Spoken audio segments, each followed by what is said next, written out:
Hello everyone, আসসালামু আলাইকুম। Good morning সবাইকে। কেমন আছো তোমরা সবাই? আশা করতেছি সবাই ভালো আছো এবং সুস্থ আছো। আমি আর নাজিয়া তোমাগো দোয়া আশীর্বাদে অনেকটাই সুস্থ আছি এবং ভালো আছি। তো আজকে ঘুম থেকে উঠতে অল্প দেরি হয়ে গেছে গা, 8টা বাজে গেছে গা। তো সকাল সকালে ঘুম থেকে উঠে আমি নাজিয়ারে নিয়ে গেতেছি স্কুলে দিবেন নিকেল ওরে স্কুলে থুয়ে আইয়ে তারপরে ফ্রেশ হইয়ে চা বানিয়ে খাম। নাজিয়ারে বর্তমান অঙ্গনবাদী স্কুলে নিয়ে ঘোরাঘুরি করতাছি, মানে অল্প যাতে ব্যস্ত রাখবার পারি ওই জন্যে অঙ্গনবাদী স্কুলে নিয়ে যাই।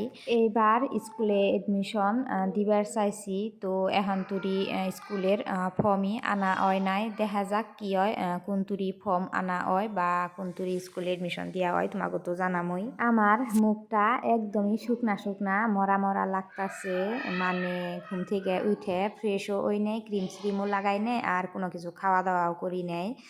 আর দুদিন ধরেই এমনিতেই মনটা খুব একটা ভালো না, ওই জন্যে কি জানি এরকম হয়েছে।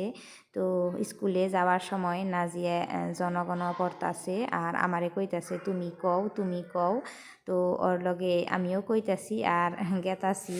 নাজিয়া স্কুলে যাইয়ে অল্প কান্দাকাটি করে, নতুন পরিবেশ পাইছে যেহেতু ওইখানে যাইয়ে ওর মন ভালো লাগে না, ওই জন্যে কান্দাকাটি করে। নতুন পরিবেশ পাইছে যেহেতু ওইখানে যাইয়ে নাজিয়ার ভালো লাগে না, মানে পরিবেশের লগে অ্যাডজাস্ট হইতে তো অল্প সময় লাগবো, ওই জন্যে কান্দাকাটি করে। আর আমিও লগে যাইয়ে অল্প সময় বইয়া থাকি, তারপরে মনে মনে চুপে চাপে আর কি ওইখান থেকে আয়া পড়ি। তো নাজিয়ারে স্কুলে থুয়ে তারপরে গেছিলাম রুমে যাইয়ে আর ভিডিও করা হয় নাই, খুব তাড়াহুড়া আসাল। নাজিয়ার আব্বারে চা খাওয়াইলাম, আমি চা খাইলাম, খাইয়ে তারপরে আইলাম দোকানে। দোকানটা বহুত লেত্রা হয়েছে, নাজিয়ার আব্বা 4-5 দিন ধরে তাগাদা করতেছে যে আমার লগে থাইকে তুমি অল্প দোকানটা সাফা করে দিও, একলা একলা সাফা করতে বহুত সময় লাগিয়া যাব। ওই জন্যে আমি আর নাজিয়ার আব্বা আইয়া এই যে দোকান সাফা করা আরম্ভ করে দিলাম।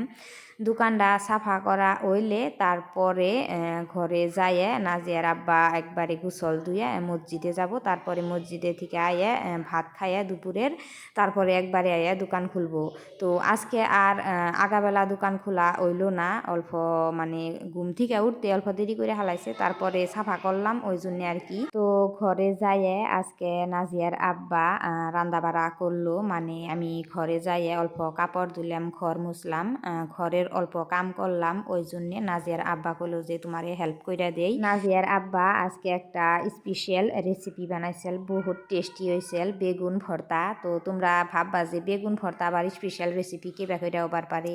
বেগুন ভর্তা বানাইছিল আমরা রেগুলার যেভাবে বানাই ওইভাবে বানাইছিল না, বহুত টেস্টি হয়েছিল।